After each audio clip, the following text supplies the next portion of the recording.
Welcome to కమ్మటి అమ్మ వంటకండి. Full జలుబు ఉందండి. నాకు అందుకోసమే ఈరోజు పెప్పర్ చికెన్ ఫ్రైడ్ రైస్ చేసుకొని తింటాను.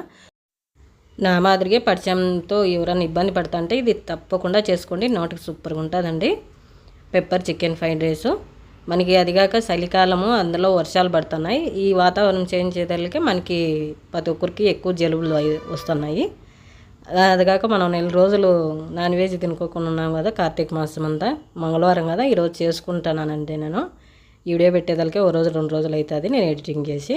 తప్పకుండా ప్రతి ఒక్కరూ చూడండి ఫస్ట్ నుండి చివరి వరకు. చాలా బాగుంటుందండి నోటికి పెప్పర్ చికెన్ ఫ్రైడ్ రైస్. ఇది ఎప్పుడన్నా కానీ నేను ఇట్లా జలుబు చేసినప్పుడు స్పైసీగా ఉంటుంది, అలాగే పరిచయానికి కానీ మంచిదని చేసుకుంటాను. తప్పకుండా ప్రతి ఒక్కరూ ట్రై చేయండి. ఈ వీడియో ఫేస్బుక్లోనా, ఇన్స్టాగ్రామ్లోనా, అలాగే వాట్సాప్లోనా అందరికీ ఈ వీడియో షేర్ చేస్తాను. తప్పకుండా మీరు కానీ ఈ వీడియో తప్పకుండా షేర్ చేయండి. అలాగే నేను షేర్ చేసిన వాళ్ళు ప్రతి ఒక్కరు ఎవరికొకరు షేర్ చేయండి, అలాగే లైక్ చేయండి, మర్చిపోద్దండి. ఎలా చేయాలో చూసేద్దాం. చాలా సింపుల్గా మనకు 10 నిమిషాల్లో రెడీ అయిపోతుందండి. అలాగే మా స్టవ్ ముట్టించేసి ఒక కళాయిగా పెట్టేసుకున్నా చూడండి. తప్పకుండా ఫస్ట్ నుండి చివరి వరకు చూసేయండి. 2 స్పూన్లు నూనె వేసినా చూడండి. మనం ఒక్కరికే అనుకున్నాం కదా, అందుకే ఆయిల్ కొంచెమే వేసుకుంటాను. అలాగే షాజీరా అండి, దాల్చిన చెక్క 1 స్పూన్ అండి. ఇవి కొంచెం ఫ్రై అయ్యాయి కదా, ఉల్లిపాయలు వేసేసుకున్నాము. చాలా సింపుల్గా మనకి ఎప్పుడన్నా అట్లా జలుబు ఉన్నప్పుడు ఇట్లా చేసేసుకోండి. అలాగే కొంచెం సాల్ట్గా వేసిన చూడండి. అలాగే కొంచెం జీడిపప్పు, ఒక పచ్చిమిర్చి చీలికలు చేసేసినాను, అలాగే కరివేపాకండి. నేను బోన్లెస్ చికెన్ తీసుకుంటానండి.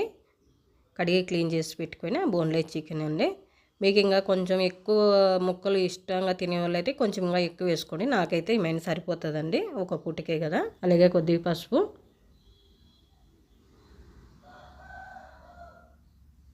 మూత పెట్టి కొంచెం మగ్గిద్దాము. చూడండి కొంచెం ఫ్రై అయింది.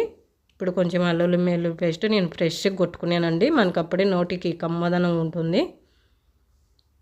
అలాగే పెప్పర్ పౌడర్ అండి, మీ పైసీని వేసిన బట్టి వేసుకోండి. నేనైతే 1 స్పూన్ అలా వేసిన చూడండి. ఇదంతా పట్టడం కోసం కొంచెం నేను అది అల్లం వెల్లుల్లి పేస్ట్ గిన్నె కొంచెం తొలిపేసినాను. అలాగే ధనియాల పొడి అండి, అలాగే కొంచెం కారం అండి. ఇక్కడ నేను గరం మసాలా వాడడం లేదండి, ఎందుకంటే మనం పెప్పర్ పౌడరు వేసినాం కదా, పెప్పర్ చికెన్ తిన్న ఫీలింగ్ ఉండాల. అలాగే నేను ఇక్కడ బాస్మతి రైస్ ఉడికిచ్చి పొడి అలాగే చల్లగా చేసి పెట్టుకున్నానండి.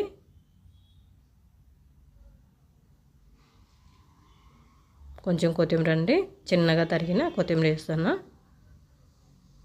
మనం అది కొంచెం వాటర్ వేసినా కానీ మనకు సాఫ్ట్గా అయ్యి చికెన్ కానీ మనకు తినేటప్పుడు బాగుంటుందండి. అందుకే నేను కొద్దిగా వేసిండేది అది గిన్నె తొలిపి. నేను మనకి రెడీ అయిపోయిందండి. రైస్ కానీ వేసి కలిపేసుకుందాము. ఇప్పుడు వాళ్ళ గరం మసాలా ఇష్టం ఉన్న వాళ్ళు కొద్దిగా వేసుకోండి. కాకపోతే పెప్పర్ పౌడర్తోనే మనం పెప్పర్ చికెన్ ఫ్రైడ్ రైస్ అన్నాం కాబట్టి నేను అది గరం మసాలా అవాయిడ్ చేసినాను. కొంచెం స్పైసీనెస్ ఉండాలని నేను మొత్తం పెప్పర్తోనే తింటే మంచిదని పరిచయానికి అలా చేసుకుంటాను. వాళ్ళు మీకు అట్లా ఇష్టం లేని వాళ్ళు ఇట్లా వేసుకోండి. అలాగే కొంచెం కొత్తిమీర వేసి మళ్ళీ ఒకసారి కలిపినా చూడండి. అలాగే మనం ఓ ప్లేట్లోకి కానీ తీసేసుకున్నాము. సూపర్గా ఉందండి నిజంగా. నేను తిన్నాక మీకు ఈ వీడియో పెడతాను అందుకేను. అలాగే మా ఛానల్ ఫస్ట్ టైం చూస్తున్న వాళ్ళైతే తప్పకుండా సబ్స్క్రైబ్ చేసుకోండి. అలా అయితే మేము పెట్టే ప్రతి వీడియో లేటెస్ట్ వీడియో మీకు వస్తుందండి నోటిఫికేషను. చూడండి రెడీ అయిపోయింది. చూడండి మనం ఒక ప్లేట్లో గంబెట్టేసుకున్నాం పెప్పర్ చికెన్ ఫ్రైడ్ రైస్ చాలా సింపుల్గా. అలాగే కొంచెం కొత్తిమీర కానీ వేసుకుంటున్నాం చూడండి. మీకు నచ్చినట్లయితే తప్పకుండా మీరు ట్రై చేయండి. అలాగే ప్రతి ఒక్కరు కామెంట్ సెక్షన్లో కామెంట్ చేయండి, తప్పకుండా లైక్ చేయండి. ఛానల్ చూస్తున్న వాళ్ళు ప్రతి ఒక్కరికి థ్యాంక్ యూ వెరీ మచ్ అండి. అలాగే కామెంట్ చేస్తున్న వాళ్ళకి, షేర్ చేస్తున్న వాళ్ళకి, లైక్ చేస్తున్న వాళ్ళకి థ్యాంక్ యూ అండి.